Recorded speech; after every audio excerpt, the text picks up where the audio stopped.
Comment le serment de soigner les faibles se transforme-t-il en un permis de tuer les forts? Et pourquoi les statuts d'une confrérie dédiée au service des pauvres contiendraient-ils un jour des paragraphes secrets sur le partage du butin de guerre?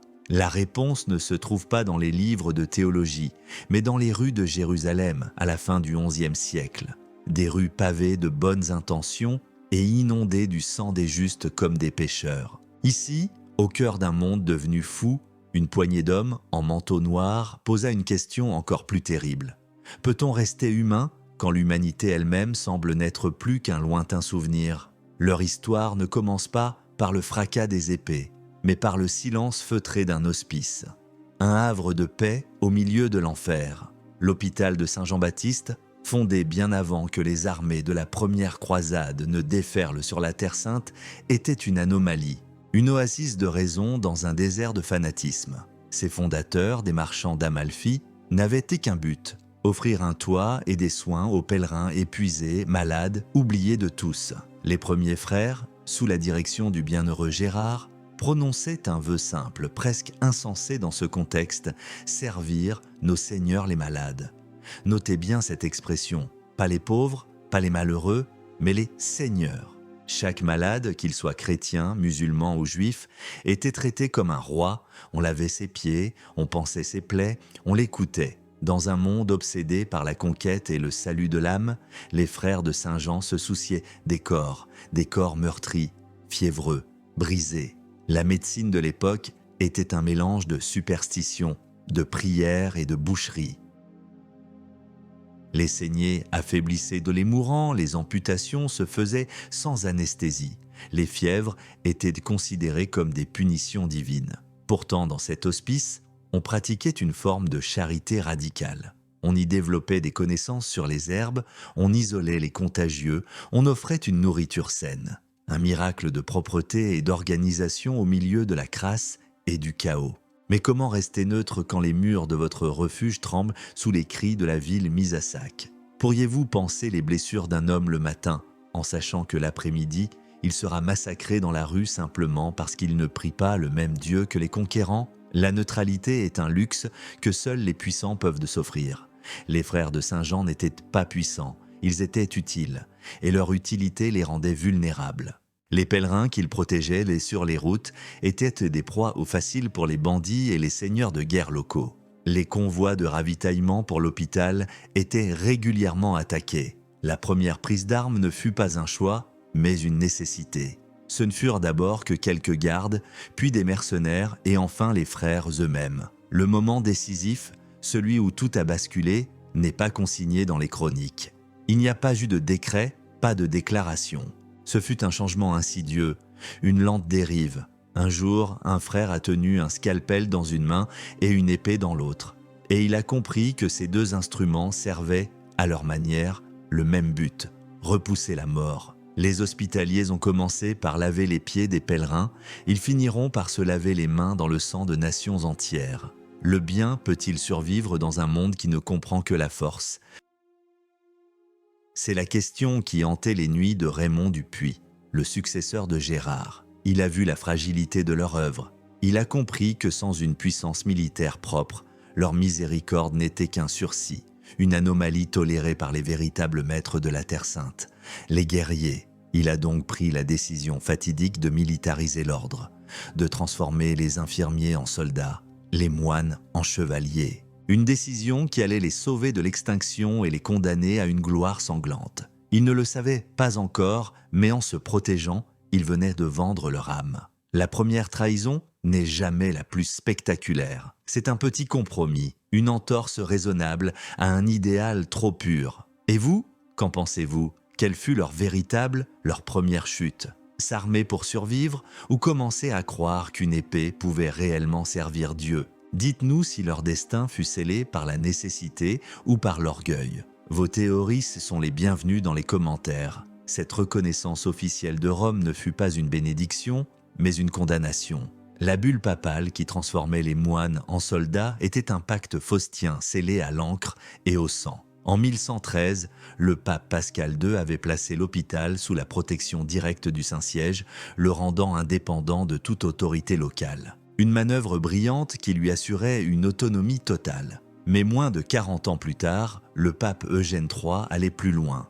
Il autorisait officiellement les frères à prendre les armes, à recruter des soldats et à construire des forteresses. Les hospitaliers n'étaient plus seulement des protecteurs, ils devenaient des belligérants. L'ordre fut divisé en 3 classes, les chevaliers issus de la noblesse, qui combattaient, les chapelains, qui priaient,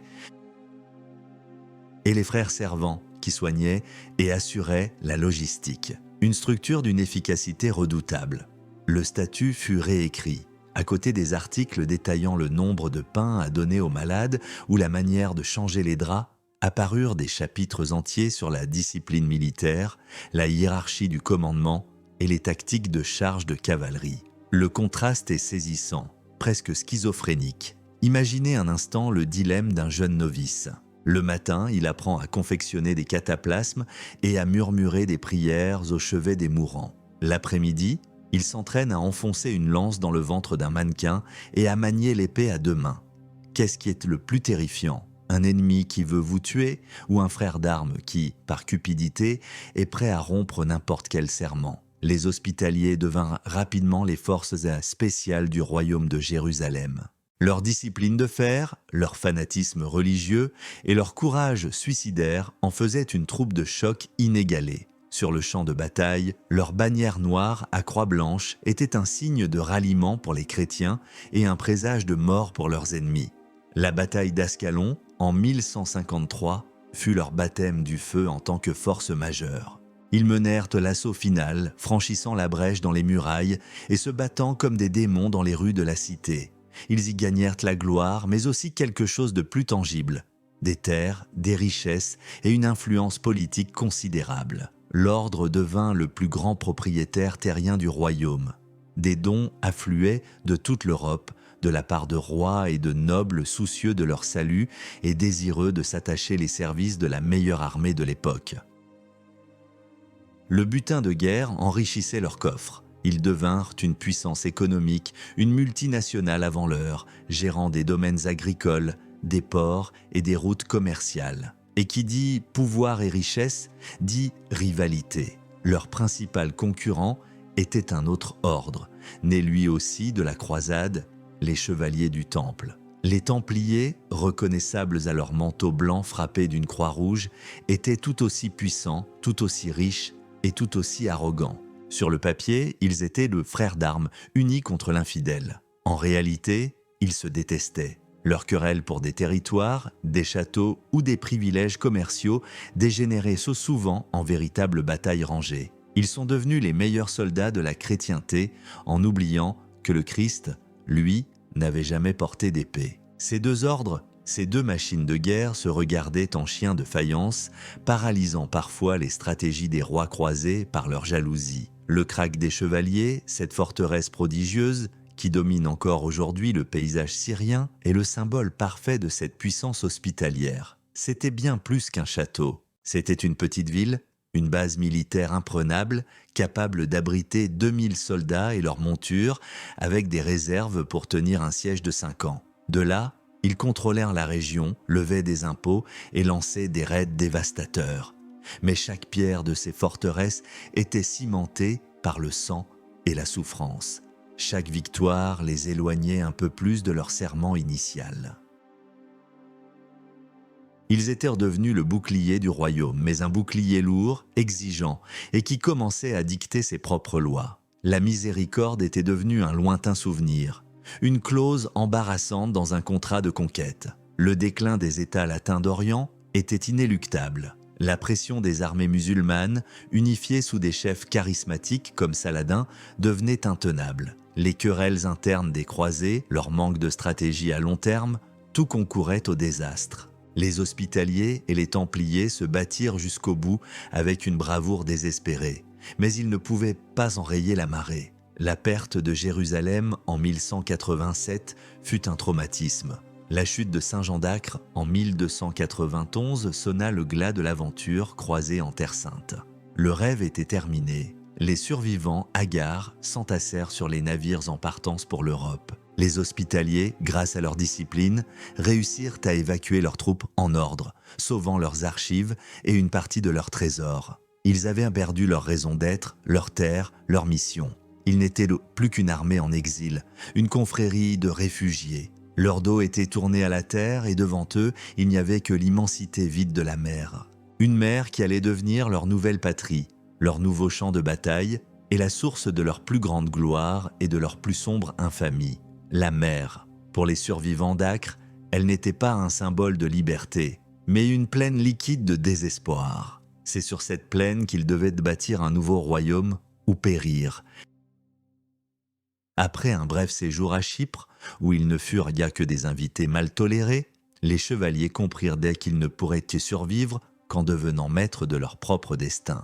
Ils avaient besoin d'une terre, d'une base souveraine, d'où ils pourraient continuer leur lutte et justifier leur existence. Le grand maître de l'époque, Foulque de Villaret, un homme aussi ambitieux que rusé, jeta son dévolu sur une île stratégiquement parfaite, Rhodes. Appartenant théoriquement à l'Empire byzantin en pleine décomposition, mais en pratique contrôlée par des seigneurs de guerre et des pirates, Rhodes était la clé de la mer Égée. En 1309, après une campagne audacieuse et brutale de 3 ans, les Hospitaliers s'emparèrent de l'île. Ils n'étaient plus les invités de personne, ils étaient un État maritime, un État forteresse. La transformation fut radicale. Ces chevaliers, experts du combat terrestre et de la guerre de siège, durent devenir des marins. Ils apprirent à construire des navires, à naviguer, à combattre sur des ponts instables. Ils créèrent de toutes pièces une des flottes les plus puissantes de la Méditerranée. Leurs galères, rapides et maniables, devinrent la terreur des corsaires barbaresques et de la marine ottomane. En Terre Sainte, ils se battaient pour une tombe vide. À Rhodes, ils se battaient pour un rocher bien vivant. Ils firent de la ville de Rhodes un chef-d'œuvre d'ingénierie militaire. Des murailles colossales, des bastions capables de résister aux plus puissants canons de l'époque, un port fortifié. La ville était divisée en auberges, une pour chaque langue ou nationalité de l'ordre. France, Auvergne, Provence, Italie, Allemagne, Angleterre, Aragon. C'était une légion étrangère de la foi, unie sous l'autorité absolue du grand maître. Rhodes devint bien plus qu'une base militaire. C'était un centre de commerce florissant, un carrefour entre l'Orient et l'Occident. C'était aussi un nid d'espions. L'ordre entretenait le meilleur réseau de renseignement du monde chrétien. Leurs agents infiltraient la cour du sultan, les ports d'Alexandrie et de Constantinople, rapportant des informations cruciales sur les mouvements de troupes, les intrigues politiques et les opportunités commerciales. Ils n'étaient plus seulement des soldats, mais des diplomates, des espions et des hommes d'affaires. Ils pratiquaient une forme de guerre sainte pragmatique, n'hésitant pas à signer des trêves commerciales avec leurs ennemis musulmans quand cela servait leurs intérêts. Leur mission était claire. Être le verrou de la chrétienté en Méditerranée orientale, le premier rempart contre l'expansion de l'Empire ottoman. Et ce rempart fut mis à l'épreuve. En 1480, le sultan Mehmed II, le conquérant de Constantinople, envoya une immense flotte pour s'emparer de Rhodes. Le siège fut d'une violence inouïe. Des milliers de janissaires se lancèrent à l'assaut des murailles, jour après jour. L'artillerie ottomane pilonnait la ville sans relâche. Les chevaliers, menés par le grand maître Pierre d'Aubusson, un génie militaire et un meneur d'hommes exceptionnels, tinrent bon. Ils repoussèrent tous les assauts dans des combats d'une brutalité indescriptible. Après plusieurs mois, la flotte ottomane, décimée et démoralisée, leva l'ancre. L'ordre avait accompli l'impossible. Une poignée de chevaliers avait vaincu la plus grande puissance militaire du monde. Leur prestige en Europe était immense. Ils étaient les héros de la chrétienté. Mais cette victoire n'était qu'un sursis. L'Empire ottoman, tel un prédateur patient, n'oubliait jamais un échec.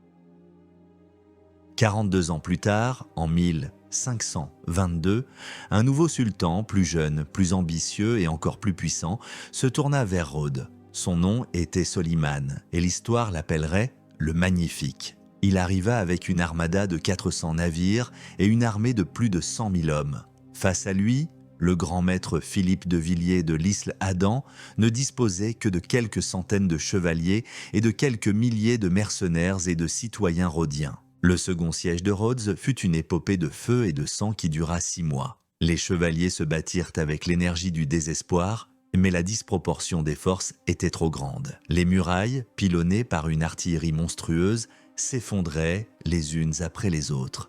Les défenseurs mouraient par milliers. Finalement, face à l'extermination totale, l'Isla-Dam accepta une reddition honorable. Soliman, qui admirait le courage de ses adversaires, leur permit de quitter l'île avec leurs armes, leurs navires et leurs trésors. Le 1er janvier 1523, les survivants, le cœur brisé, abandonnèrent la forteresse qu'ils avaient bâtie et défendue pendant plus de 2 siècles. Une nouvelle fois, ils étaient sans patrie, errant sur les mers. Un empereur, Charles Quint, le souverain le plus puissant d'Europe, observait leur errance avec un mélange de pitié et de calcul politique. Il avait besoin de ses soldats d'élite. Il leur fit une offre, un archipel de 3 îles au sud de la Sicile. Un cadeau en apparence généreux, mais qui était en réalité un marché de dupes. Ces îles étaient arides, pauvres, à peine peuplées. La plus grande d'entre elles s'appelait Malte. Le cadeau de l'empereur Charles Quint était un véritable nid de vipères. L'île de Malte, en 1530, était un rocher aride et dépeuplé, battu par les vents, sans autre ressource que quelques champs de coton et une population misérable. Pour les chevaliers, habitués au luxe et à la verdure de Rhodes, c'était un exil, une humiliation. L'empereur leur demandait en retour un loyer symbolique, un faucon pèlerin à envoyer chaque année à son vice-roi de Sicile. Mais le véritable prix était tout autre. En installant l'ordre à Malte, Charles Quint plaçait ce bouchon de liège au milieu de la route maritime reliant l'Afrique du Nord, bastion de l'Empire ottoman, à l'Europe. Il faisait des chevaliers les gardiens de sa frontière la plus exposée, les condamnant à une guerre perpétuelle. Le désespoir est un puissant moteur. Privés de leur riche domaine de Rhodes, les revenus de leur commanderie européenne ne suffisant plus à entretenir leur train de vie et leur effort de guerre, les chevaliers se tournèrent vers la seule ressource que la mer pouvait leur offrir, le pillage.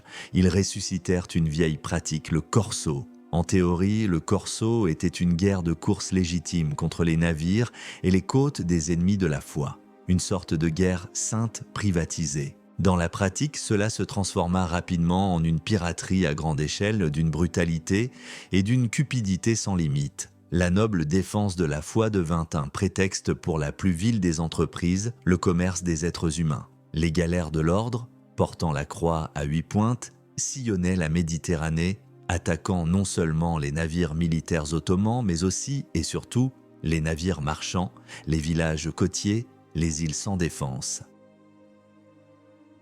Ils capturaient tout, les marchandises, les richesses et surtout les hommes, les femmes et les enfants. Malte devint en quelques décennies le plus grand marché aux esclaves du monde chrétien. Les captifs musulmans, mais aussi parfois des Grecs orthodoxes ou des Juifs pris dans les raids, étaient enchaînés, vendus sur la place publique de Birgou, leur première capitale. Leur vie n'avait de plus de valeur sinon marchande. Le paradoxe est monstrueux. Comment les héros de Rhodes, les défenseurs de la chrétienté, ont-ils pu devenir les pirates de Malte, des marchands d'esclaves dont la cruauté n'avait rien à envier à celle des corsaires barbaresques qu'ils prétendaient combattre? La réponse est aussi simple que dérangeante. Ils s'y sont habitués. La violence, d'abord subie, puis exercée au nom d'un idéal, finit par devenir une fin en soi, une source de profit, une raison d'être. L'argent du corso inondait l'île. Avec les profits de la piraterie et de la vente d'êtres humains, les chevaliers commencèrent à transformer leurs rochers stériles. Ils construisirent de nouvelles fortifications, des églises somptueuses, des palais opulents qu'on appelait, sans la moindre ironie, des auberges. La Valette, leur future capitale, sera bâtie grâce à l'or et à l'argent arraché aux navires pillés et aux familles détruites. Un romantisme pirate dépourvu de toute romance. Un cynisme absolu drapé dans les plis du manteau de la religion. Chaque assaut était précédé d'une messe, chaque abordage se faisait au cri de « pour la croix ». Ils se persuadaient que chaque vie volée, chaque famille réduite en esclavage était une offrande à Dieu. Leur conviction en leur propre droiture était devenue l'arme la plus terrible qui soit, car elle les absolvait de toute culpabilité. Bien sûr, ils n'étaient pas les seuls à pratiquer cette forme de guerre. Les corsaires de Tunis et d'Alger faisaient de même, ravageant les côtes italiennes et espagnoles. La Méditerranée du XVIe siècle était un lac de sang, un immense champ de bataille où la religion n'était souvent qu'un drapeau recouvrant les mêmes appétits de violence et de richesse. Mais pour un ordre né de la miséricorde, la chute morale était vertigineuse. Soliman le Magnifique, depuis son palais de Constantinople, observait avec une fureur croissante les activités de ce qu'il appelait le nid de vipères de Malte. Ces mêmes chevaliers qu'il avait magnanimement épargnés à Rhodes étaient devenus une épine insupportable dans le flanc de son empire. Leurs raids audacieux perturbaient le commerce, menaçaient les routes de pèlerinage vers la Mecque et humiliaient sa puissance. En 1565, le sultan, vieillissant mais toujours implacable, décida qu'il était temps d'en finir. Il rassembla une fois de plus une armada gigantesque, la plus grande que la Méditerranée ait jamais vue, avec un seul objectif: rayer Malte de la carte, exterminer l'ordre jusqu'au dernier homme et laver l'affront dans le sang. Le choc des titans était imminent. Le grand siège de Malte allait commencer. Voici donc la question qui se pose. En devenant des prédateurs pour survivre, ont-ils trahi leur serment ou l'ont-ils simplement adapté à un monde sans pitié? Nous aimerions connaître votre avis. Dans les commentaires, dites-nous si vous pensez que leurs actions étaient un crime impardonnable ou une tragédie inévitable. L'horizon, en ce mois de mai 1565, se couvrit de voiles. Plus de 200 navires, transportant une armée de 40 000 hommes, parmi lesquels les janissaires, l'élite invincible du sultan. Une force d'invasion conçue pour écraser non pas une île, mais un continent. Face à cette marée d'acier et de fureur, le grand maître Jean de La Valette, un Français de 70 ans, au corps usé mais à la volonté de granit, ne disposait que de 600 chevaliers, de quelques milliers de soldats espagnols et italiens et de la milice maltaise. Moins de 9000 hommes en tout. Le plan ottoman était simple et brutal. Débarquer, s'emparer d'abord du petit fort Saint-Elme qui contrôle l'entrée des ports, puis anéantir les principales forteresses de Birgou et de Sengléa. Une affaire de quelques semaines tout au plus. Ce fut le début d'un enfer de 4 mois, un des sièges les plus sauvages et les plus décisifs de l'histoire. La Valette, stratège génial, savait qu'il ne pouvait gagner. Il ne pouvait qu'espérer tenir assez longtemps pour qu'un secours, promis mais incertain, arrive de Sicile. Sa stratégie était celle du sacrifice. Chaque pouce de terrain devait être défendu jusqu'au dernier homme. Le premier acte de cette tragédie se joua autour du fort Saint-Elme. Conçu pour tenir quelques jours, il résista plus d'1 mois. Les chevaliers et les soldats qui le défendaient savaient qu'ils étaient condamnés. Chaque jour, l'artillerie turque déversait des milliers de boulets de pierre et de fer, transformant les remparts en un tas de gravats. Chaque nuit, les défenseurs, épuisés, reconstruisaient ce qu'ils pouvaient. Les assauts des janissaires étaient incessants, des vagues humaines qui se brisaient contre les murs dans des corps à corps d'une férocité inouïe. On se battait avec des épées, des piques, mais aussi avec des cercles de feu, des projectiles incendiaires, artisanaux, qui transformaient les assaillants en torches vivantes. La cruauté des deux camps atteignit des sommets de barbarie. Quand les Turcs prirent enfin le fort, ils ne trouvèrent que quelques survivants, tous grièvement blessés. Le commandant ottoman, enragé par les pertes subies, les fit tous décapiter. Leurs corps furent cloués sur des croix de bois et jetés à la mer pour qu'ils dérivent vers la forteresse principale de Birgu. Un message macabre pour La Valette. La réponse du grand maître fut tout aussi impitoyable. Il fit décapiter tous les prisonniers turcs et ordonna que leurs têtes soient chargées dans les canons et tirées en direction du camp ennemi. Il n'y avait plus de place pour la miséricorde. C'était une guerre d'extermination. Pourriez-vous consacrer votre vie au service des malades en sachant qu'à tout moment vous devrez prendre une épée et devenir un bourreau? Le siège se concentra alors sur les 2 péninsules de Birgu et Sengléa. Ce fut une succession d'assauts terrestres et maritimes, de tentatives de minage des remparts, de bombardements continus. La chaleur de l'été était étouffante. La faim, la soif et les maladies commençaient à faire des ravages dans les errants des assiégés. Le désespoir était palpable, mais la volonté de La Valette était inébranlable. Il était partout sur les remparts, organisant la défense galvanisant ses hommes par son propre exemple malgré son âge avancé. Il fut lui-même blessé, mais refusa de quitter son poste. L'héroïsme des défenseurs était à la limite de la folie. Ils tinrent bon, repoussant assaut après assaut. L'armée ottomane, malgré sa supériorité numérique écrasante, s'épuisait contre cette résistance fanatique. Leurs pertes étaient effroyables. Le commandant turc, exaspéré, lança une attaque massive, la plus grande de tout le siège. Pendant un instant, il sembla que tout était perdu. Les janissaires parvinrent à ouvrir une brèche et commencèrent à déferler à l'intérieur de la ville. La Valette lui-même se jeta dans la mêlée, sans même prendre le temps de mettre sa cuirasse, entraînant avec lui sa garde personnelle. Le combat fut apocalyptique, mais la brèche fut colmatée, l'assaut était repoussé. C'était le tournant du siège. Début septembre, alors que les deux camps étaient au bord de l'épuisement total, une petite force de secours venue de Sicile réussit enfin à débarquer sur l'île. C'était peu de choses, à peine 8000 hommes, mais pour l'armée ottomane, démoralisée, décimée par les combats et les maladies, ce fut le coup de grâce. Croyant avoir affaire à une armée bien plus importante, ils rembarquèrent dans la panique, abandonnant leur artillerie et leur matériel. Le grand siège de Malte était terminé. L'ordre de Saint-Jean avait survécu. Contre toute attente, la poignée de chevaliers avait une nouvelle fois arrêté la meilleure armée du monde. La nouvelle de la victoire fit le tour de l'Europe. Ce fut un choc psychologique immense. La puissance ottomane n'était pas invincible. La Valette et ses chevaliers devinrent des légendes vivantes. Ils avaient sauvé non seulement leur île, mais aux yeux de beaucoup, la chrétienté tout entière. Mais cette victoire, ce triomphe de la volonté sur la force, eut un coup terrible. L'île était en ruine, la population décimée. L'ordre avait perdu un tiers de ses chevaliers et la majorité de ses soldats. Ils étaient victorieux, mais exsangues. Au milieu des décombres fumants, la Valette prit une décision. Il ne fallait plus jamais revivre un tel enfer. Il fallait construire une nouvelle capitale, une ville-forteresse si puissante qu'elle découragerait à jamais toute nouvelle tentative d'invasion. Une ville qui porterait son nom, la Valette. La cage dorée allait bientôt être construite. La victoire du grand siège fut le début de la fin. L'ordre, au sommet de sa gloire militaire, devint l'enfant chéri de l'Europe. L'argent se mit à couler à flot.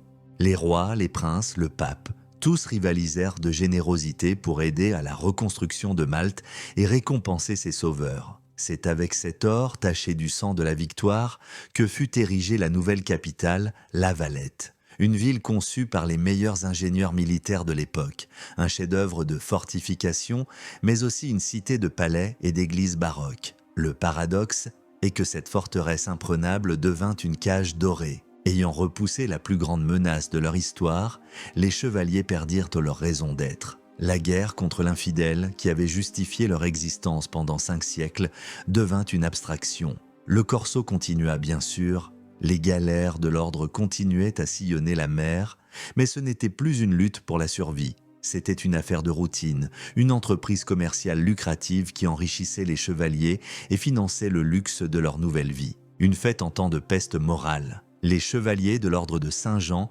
n'étaient plus les guerriers rudes et pieux de Rhodes ou du Grand Siège. Ils étaient les fils cadets de la plus haute noblesse européenne, envoyés à Malte non pas pour combattre, mais pour faire carrière. L'ordre était devenu une sinécure prestigieuse, une sorte d'école de diplomatie et de bonnes manières pour aristocrates désœuvrés. La vie à La Valette était rythmée non pas par les exercices militaires, mais par les bals, les banquets et les intrigues de cour. La discipline monastique qui avait fait leur force s'était complètement relâchée. Le vœu de chasteté était une plaisanterie, beaucoup de chevaliers avaient des maîtresses, des enfants illégitimes. Le vœu de pauvreté était bafoué par l'étalage d'une richesse ostentatoire. Seul le vœu d'obéissance au grand maître restait. Mais il était souvent mis à rude épreuve par les rivalités entre les différentes langues. La véritable guerre n'était plus en mer, mais à l'intérieur des auberges. On se battait pour obtenir les commanderies les plus riches en Europe, pour les postes prestigieux au sein de l'ordre. Les duels, pour des questions d'honneur, souvent pour des motifs futiles, étaient monnaie courante et faisaient plus de morts parmi les chevaliers que les rares escarmouches avec les corsaires barbaresques. Ils avaient construit une forteresse pour se protéger du monde extérieur, mais ils n'avaient pas vu que l'ennemi était déjà à l'intérieur. Cet ennemi, c'était l'ennui, la décadence, la perte de sens. L'ordre se transforma en une coquille magnifique mais vide. Une institution figée dans ses rites médiévaux, déconnectée des nouvelles réalités politiques et intellectuelles qui balayaient l'Europe. Il continuait à se voir comme le rempart de la chrétienté, alors que la chrétienté elle-même était en train de changer. La réforme protestante avait déjà divisé l'Europe, et maintenant, un nouveau courant de pensée, les Lumières, remettait en cause les fondements mêmes de la monarchie, de l'aristocratie et de l'Église. Les philosophes comme Voltaire se moquaient ouvertement de ces moines soldats anachroniques. Pour eux, l'ordre de Malte n'était qu'une relique d'un passé obscurantiste, une institution parasite vivant du pillage et de la superstition. L'ironie suprême est que cette décadence se déroulait au sommet de leur puissance apparente. La flotte de l'ordre était toujours redoutable, ses fortifications imprenables. L'ordre était un État souverain, riche, respecté. Mais c'était une puissance sans âme, un colosse aux pieds d'argile. La Valette, leur chef-d'œuvre militaire, était devenu leur tombeau. Un tombeau magnifique, certes, orné des œuvres du Caravage, qui y trouva refuge un temps, mais un tombeau tout de même. Le fracas de la Révolution française en 1789 sonna comme un glas pour ce monde ancien. L'Assemblée nationale confisqua tous les biens de l'ordre en France, qui constituaient la majorité de ses revenus. Du jour au lendemain, l'ordre était en faillite. Le choc fut terrible. Privés de leur base économique, minés par les divisions internes entre une majorité de chevaliers français, partagés entre leur loyauté à l'ordre et les idées nouvelles et les autres langues, l'institution était paralysée. La grande machine militaire et politique était grippée. Ils ne le savaient pas encore, mais leur heure avait sonné. Un nouveau prédateur, bien plus redoutable que le sultan ottoman, naviguait en Méditerranée. Il n'avait pas de turban, mais un bicorne. Son armée ne se battait pas au nom de Dieu, mais au nom de la liberté, égalité, fraternité. Son nom était Napoléon Bonaparte. La tempête des Lumières avait sapé les fondations idéologiques de l'ordre. La Révolution française avait détruit sa base économique. Le coup de grâce allait être porté par un seul homme, incarnation du monde nouveau qui émergeait. En juin 1798, une immense flotte française, transportant une armée de 40 000 hommes en route pour la campagne d'Égypte, apparut au large de Malte. À sa tête, le jeune général Bonaparte. Il demanda au grand maître de l'époque, Ferdinand von Hompesch, un Allemand faible et indécis, l'autorisation de faire entrer ses navires dans le port pour se ravitailler en eau. C'était un prétexte transparent.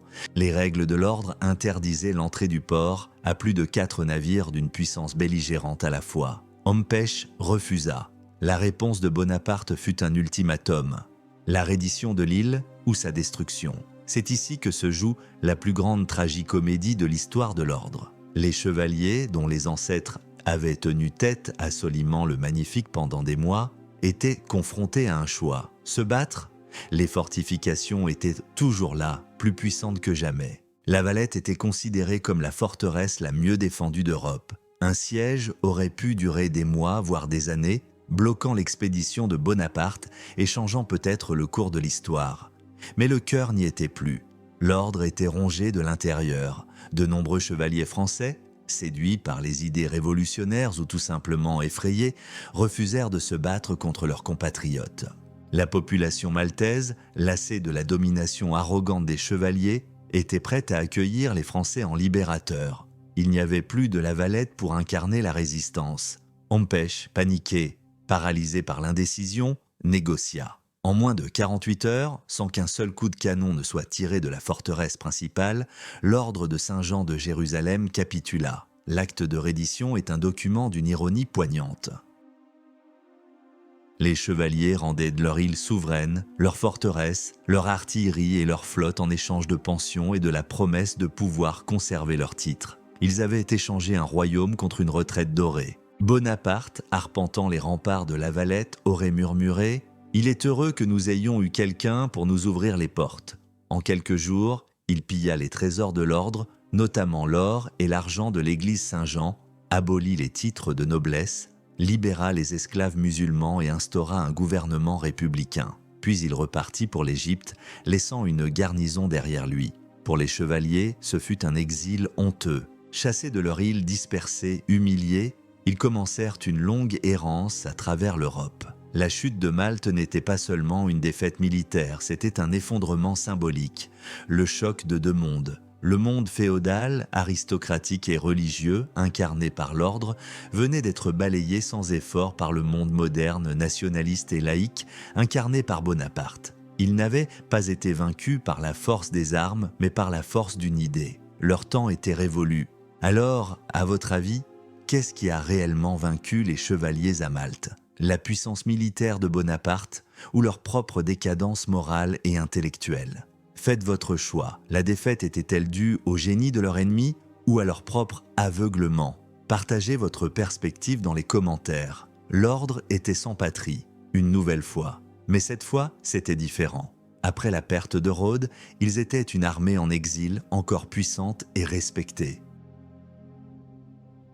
Après la perte de Malte, ils n'étaient plus qu'une poignée de réfugiés aristocratiques, une relique embarrassante d'un autre âge.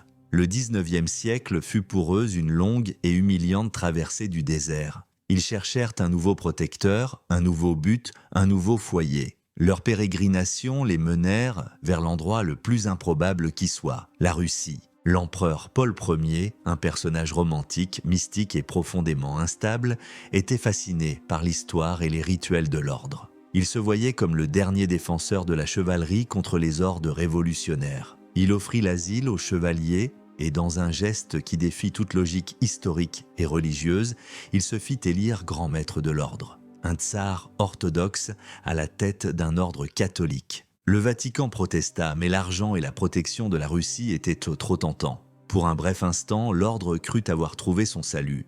Saint-Pétersbourg devint son siège improbable. Le palais de l'ordre de Malte existe toujours dans la capitale russe, un témoin silencieux de cet épisode étrange. Mais cet espoir fut de courte durée. En 1801, Paul Ier fut assassiné lors d'un complot de palais. Son successeur, Alexandre Ier, bien que plus pragmatique, continua de protéger l'ordre, mais sans l'enthousiasme de son père. Le rêve russe s'était évanoui. L'ordre quitta la Russie et reprit son errance en Italie, s'installant successivement à Messine, Catane, Ferraille. Ce n'était plus un État, ni même une armée. C'était un club aristocratique, une organisation caritative qui gérait quelques hôpitaux, une ombre de sa gloire passée. La survie n'était plus une question d'épée mais de plume. Leur nouvelle bataille se livrait sur le terrain de la diplomatie. Tout au long du XIXe siècle, ils multiplièrent les démarches pour tenter de récupérer Malte. Le Congrès de Vienne, qui redessina la carte de l'Europe après Napoléon, ignora leurs supplications. L'île, d'une importance stratégique capitale, était devenue une base navale britannique et Londres n'avait aucune intention de la rendre. Nostalgie d'une grandeur perdue, humiliation politique, tentative désespérée de sauver la face. L'ordre semblait condamné à disparaître, à se dissoudre lentement dans la haute société européenne. Qu'est-ce qui maintient une institution en vie quand elle a perdu sa fonction, son territoire et sa puissance? Peut-être la seule chose qui lui restait, son nom, son histoire et un réseau international de familles de nobles qui refusaient de laisser mourir le plus ancien ordre de chevalerie du monde. Ils survivaient contre vents et marées en s'accrochant à leurs titres, à leurs traditions.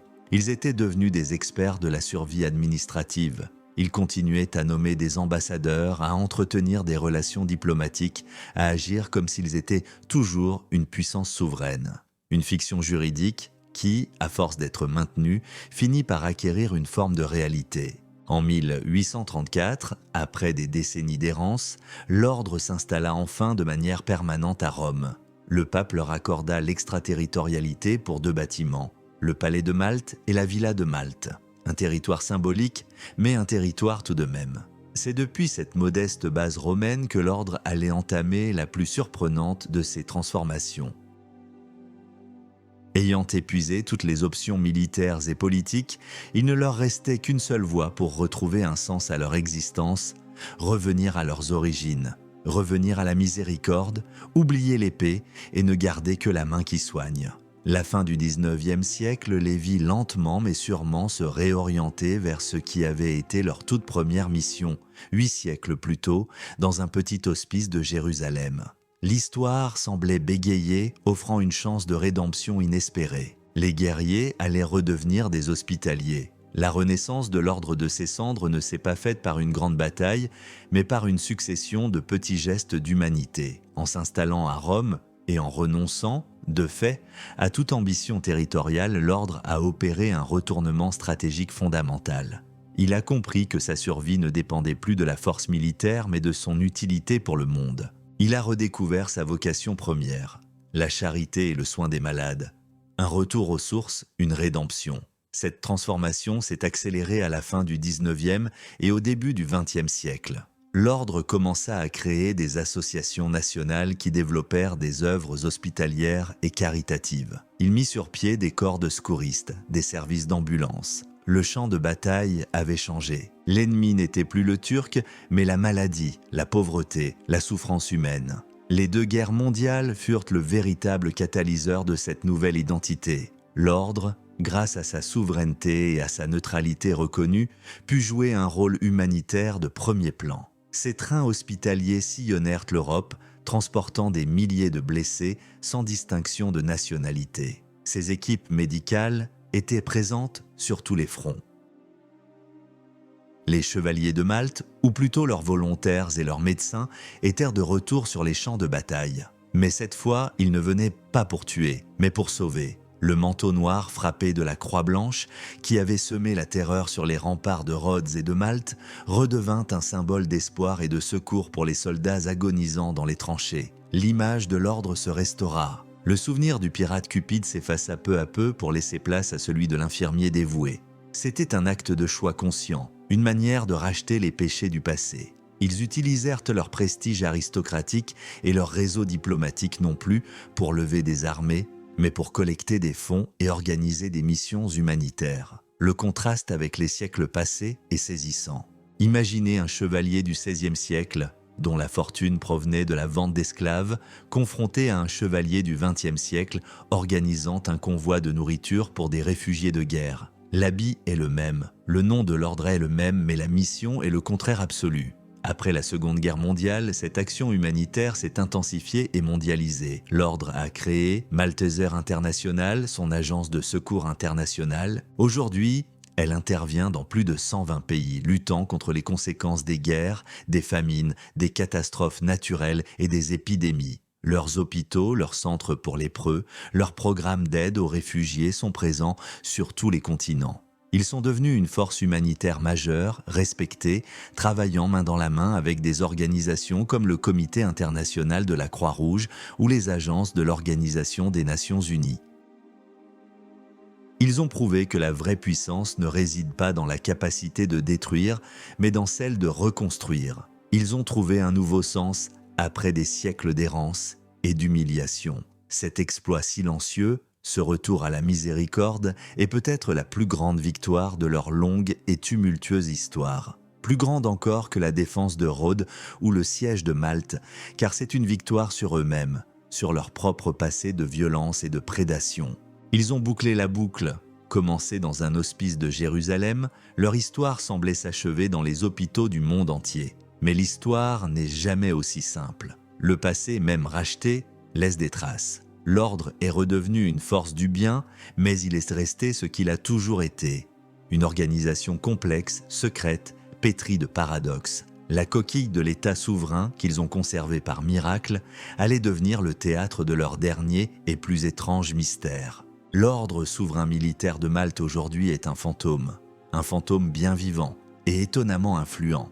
C'est un phénomène politique unique au monde, un défi à la logique des relations internationales. C'est un État sans territoire. Pensez-y un instant. L'ordre est reconnu comme une entité souveraine par plus de 100 pays à travers le monde. Il entretient des relations diplomatiques, envoie et reçoit des ambassadeurs. Il a le statut d'observateur permanent à l'Organisation des Nations Unies, au même titre que la Palestine.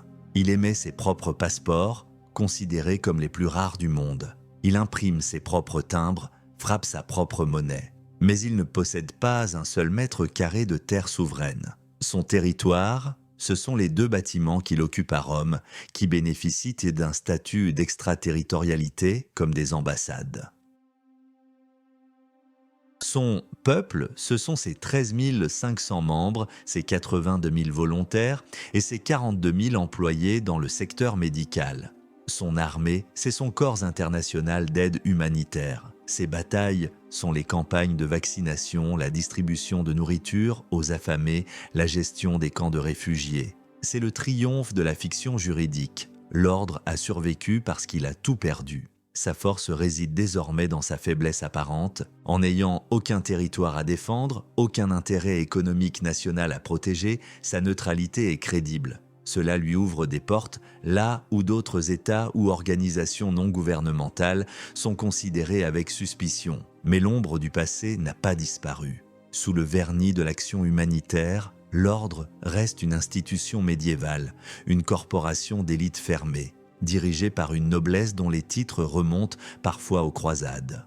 Les intrigues internes, dignes d'une cour de la Renaissance, continuent de l'agiter. La lutte pour le pouvoir entre les différentes factions, les conflits de préséance, les scandales financiers et les querelles avec le Vatican éclatent périodiquement, rappelant que la nature humaine change peu.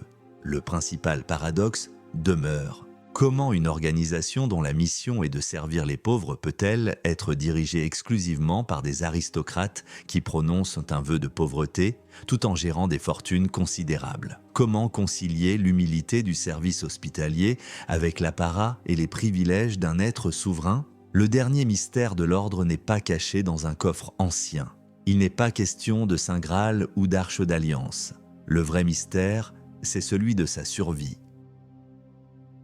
Comment cette institution anachronique a-t-elle pu traverser 9 siècles de guerre, de révolution, d'exil et de transformation radicale? La réponse est peut-être dans sa capacité unique à s'adapter et à changer de masque tout en conservant son noyau dur. De moines infirmiers, ils sont devenus des moines soldats. De soldats, ils sont devenus un État maritime. D'État maritime, ils sont devenus des pirates. De pirates, des aristocrates décadents. D'aristocrates, des diplomates en exil. Et de diplomates, des humanitaires. À chaque fois, ils semblaient condamnés. Et à chaque fois, ils ont trouvé une nouvelle raison d'être, une nouvelle niche pour survivre et prospérer. Ils ont bouclé la boucle, revenant à la miséricorde, mais le cycle est-il vraiment terminé? La narration se referme sur elle-même, revenant à la question initiale. Le scalpel et l'épée. Ils ont prouvé que ces 2 instruments pouvaient être tenus par la même main au service du même Dieu ou du même pouvoir. L'histoire des hospitaliers est un miroir tendu à notre propre humanité, à notre facilité déconcertante à transformer le bien en mal et parfois, plus rarement, le mal en bien. Leur histoire a prouvé que la plus grande vertu et le péché le plus monstrueux peuvent porter la même croix blanche sur leur manteau. Alors, comment l'histoire se souviendra-t-elle d'eux? Dites-nous, qu'est-ce qui pèse le plus lourd dans la balance de leur héritage? L'héroïsme désespéré avec lequel ils ont défendu la chrétienté ou le cynisme absolu avec lequel ils ont pillé et asservi pendant des siècles? Écrivez votre verdict dans les commentaires, car l'histoire, au fond, n'est pas ce qui fut, mais la manière dont nous choisissons de nous en souvenir.